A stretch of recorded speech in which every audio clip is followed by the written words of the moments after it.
విద్యను అభ్యసించాలనేటువంటి శ్రద్ధ, అందులో విజయం సాధించాలనే జిజ్ఞాస, ఒక సంకట పరిస్థితుల్లో ఒక మంచి నిర్ణయం తీసుకోవడానికి అవసరమైనటువంటి మేధో సంపత్తిని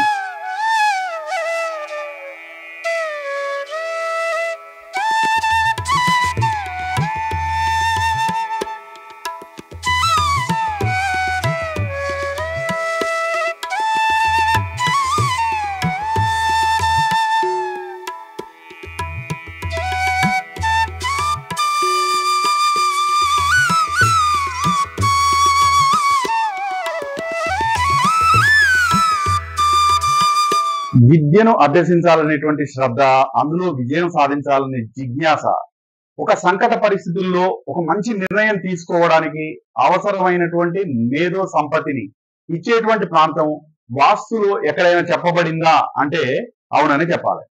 మనం వాస్తు నియమానుసారంగా ఒక ఇంటిని ప్లాన్ చేయాలంటే ఏకాశీతి పదవాస్తు పద్ధతిలోనే చేయాలి.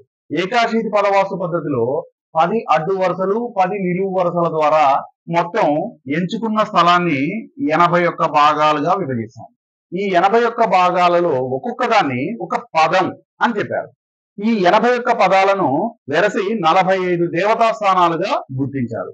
ఈ 45 దేవతా స్థానాలే అంటే ఒక్కొక్క దేవతా స్థానం యొక్క గుణధర్మాలు, క్వాలిటీస్, ఆ ప్లేస్ యొక్క లక్షణాన్ని, అది ఇచ్చే ఎనర్జీని, అది చేయగలిగేటువంటి ఉపయోగాన్ని చెప్తుంది. ఆ ప్లేస్ యొక్క, ఆ దేవతా స్థానం యొక్క గుణధర్మాలు. అట్లా ఈ 45 దేవతా స్థానాలకు రకరకాల క్వాలిటీస్ ఉన్నాయి. అసలు ఈ 45 దేవతా స్థానాలు ఏంటి అంటే, సపోజ్ ఇది తూర్పు అనుకుందాం, ఇది తూర్పు, ఇది ఉత్తరం అనుకుంటే శికి, పరిజన్య, జయంత, ఇంద్ర, సూర్య, సత్య, వృష్, అంతరిక్ష, అగ్ని, పూష, వితత్, గ్రహక్షత్, యమ, గంధర్వ, భృంగరాజ్, మృగ, పిత్ర, दुवारिक, सुग्रीव, पुष्पदंत, वरुण, असुर, सोष, रोग, मारुत, नाग, मुख्य, बल्लाट, सोम, सर्प, दिति, अतिथि, आप, अपवत्स, सविता, सवित्रा, इंद्र, इंद्रजय, रुद्र, रुद्रजय, आर्यमा, विवस्वान, मित्र, भूधर, ఇది బ్రహ్మ. ఇవి మొత్తం 45 దేవతా స్థానాలు. ఈ 45 దేవతా స్థానాల్లో ఇక్కడ చూడండి, చిత్ర, దువ్వారిక్, దువ్వారిక్ అనేటువంటి దేవతా స్థానం గురించి చెప్పాను. ఈ దువ్వారిక్ అనేటువంటి దేవతా స్థానానికి అర్థం నిఘంటువులో ద్వారపాలకుడు, ప్రమథనాథుడు. ద్వారపాలకుడు అంటే ప్రమథనాథుడు, ద్వారపాలకుడినే నంది అనేటువంటి మీనింగ్ కూడా చెప్పడం జరిగింది. ప్రమథాధిపతి నంది. దువ్వారిక్ అంటే ద్వారపాలకుడు. చాలా జాగ్రత్తగా గమనించాలి. నిఘంటు అర్థం ద్వారపాలకుడు, ప్రమథాధిపతి, నంది అని చెప్పడం జరిగింది. ద్వారపాలకుడు అంటే మనకు, ప్రమదాధిపతి అంటే మనకు గణేశుడు అని తెలుసు. గణేశుడు అంటే సిద్ధి బుద్ధి ప్రదాత, సిద్ధిని బుద్ధిని ఇచ్చేటువంటి ప్రదాత. అంటే ఈ స్థానం శుభప్రదంగా వాస్తు నియమానుసారంగా ఉన్నట్టయితే మనకు మంచి బుద్ధి, మంచి సిద్ధి ప్రాప్తిస్తాయి. శ్రద్ధ దానంతటదే వస్తుంది అని చెప్పి వాస్తుశాస్త్ర గ్రంథాలు చెబుతున్నాయి.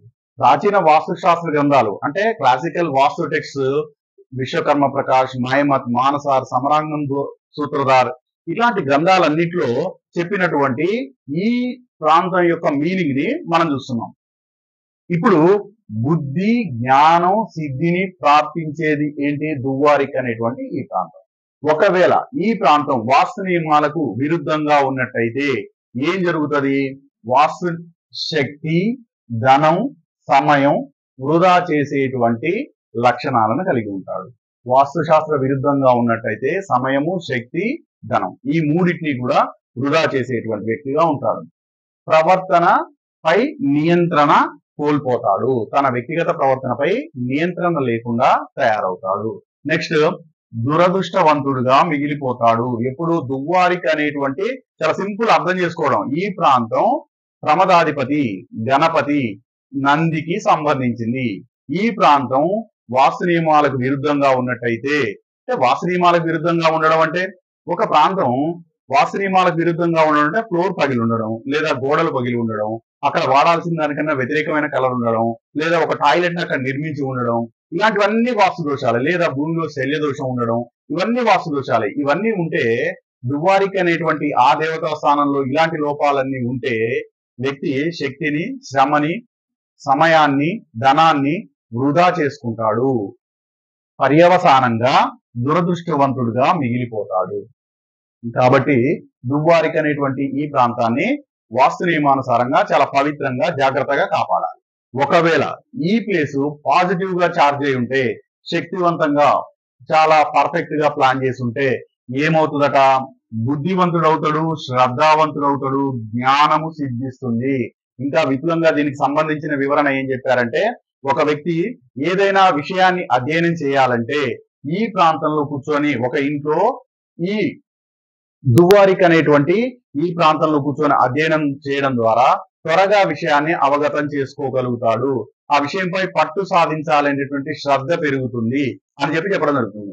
కాబట్టి ఈ ప్రాంతాన్ని ఒక రీడింగ్ రూమ్ గా గాని, మెడిటేషన్ హాల్ గా గాని, ఒక విషయం సంకట స్థితిలో ఉన్నప్పుడు, ఒక నిర్ణయం తీసుకోవాల్సిన పరిస్థితి ఏర్పడినప్పుడు ఈ దువ్వారికి అనేటువంటి ఈ ప్రాంతంలో కూర్చొని ఆలోచన చేసి ఒక నిర్ణయం తీసుకుంటే చాలా పర్ఫెక్ట్ గా ఉంటుంది అని చెప్పడం జరుగుతుంది.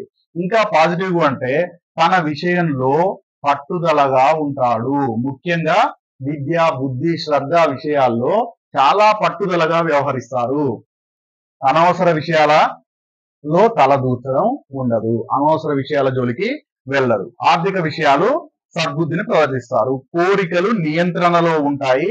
తత్ఫలితంగా సుఖవంతుడు అవుతాడు. కాబట్టి ఈ ప్రాంతం దువ్వారిక్ అనేటువంటి ఈ దేవతా స్థానాన్ని అత్యంత సురక్షితంగా పరిరక్షించుకొని జాగ్రత్తగా ప్లాన్ చేసుకోవడం వల్ల ఆ వ్యక్తికి లేదా ఆ ఇంట్లో విద్య, బుద్ధి, సిద్ధికి ఎలాంటి లోటు ఉండదు.